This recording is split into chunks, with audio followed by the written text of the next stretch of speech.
Rickets. What does rickets mean? Rickets is a disease of growing bone which occurs before fusion of epiphyses, and it occurs due to inadequate mineralization of the growing bones, which leads to an excess of unmineralized matrix at the growth plate. That means the matrix cannot be mineralized. Clinical features of rickets. General features are: the baby is of short stature, he is listless or restless, and he has a protruded abdomen, and muscle weakness is seen. Head is box-like square head. Hot cross-bun appearance of skull is seen, where there is widening of suture and middle area is depressed, and there is persistent fontanelle. Craniotapes or soft skull is also seen. In teeth, we can see there is delayed dentation, dental caries, and impaired enamel formation. In chest, pigeon chest deformity, which means sternum is pulled downwards and inwards.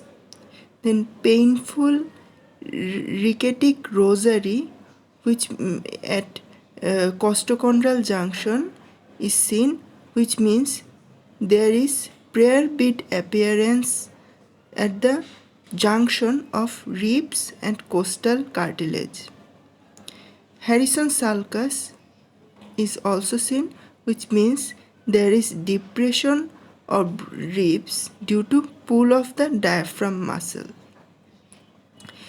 Spine deformity like scoliosis, which means lateral curvature of the spine, then kyphosis, which means forward rounding of the spine, and lordosis, which means inward curvature of lumbar spines is seen.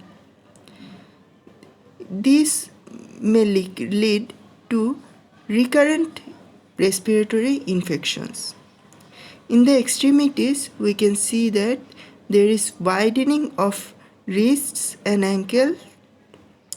Valgus and varus deformity is also seen. Valgus means there is knock knee, and varus means bow-legged. In varus, the distal part of tibia is more medial to the midline than the knee. Then anterior bowing of the leg is seen. Coxa vara, which means angle between the head and shaft of femur is less than 120 degree. Then fracture and pain and gait deformity is also seen. Symptoms of hypocalcemia like tetany, seizure, stridor due to laryngeal spasm can be present.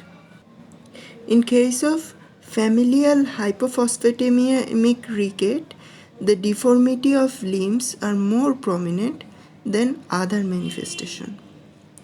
During the investigation, we see in blood the serum calcium phosphate level, then alkaline phosphate level, which usually remains high. The product of serum calcium and phosphate, if more than 40, then rickets is unlikely. Between 30 to 40, doubtful rickets, and if less than 30, then rickets is confirmed. Other investigations include checking the level of serum parathormone, hydroxycholecalciferol, and 1,25-dihydroxycholecalciferol, etc.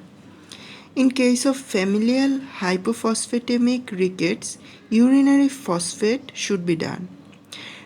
Radiology shows us in the X-ray of knee and wrist, there is widening and cupping, which means inward concavity, and fraying, which means a unclear margin of the metaphysis is seen.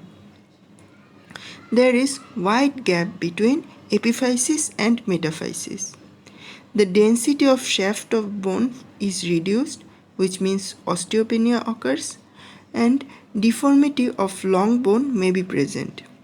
Green stick fracture, which means incomplete fracture, may be present. Chest X-ray shows the chondral ends of the ribs are expanded, cupped, and indistinct. Ricketic rosary may be identified radiologically.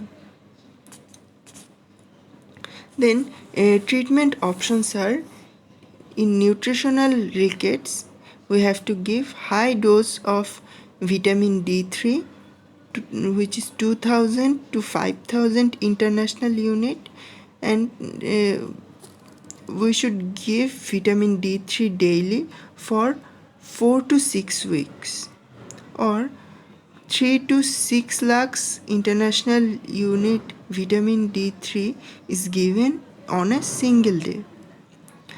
Adequate dietary calcium and phosphorus supplement is also provided. In familial hypophosphatemic rickets, phosphorus supplementation is done. Calcitriol supplementation is also given, and severe deformity like osteotomy, which is surgical section of the bone, is done. Prevention is diet rich in vitamin D and daily supplement of 200 to 400 international unit vitamin D.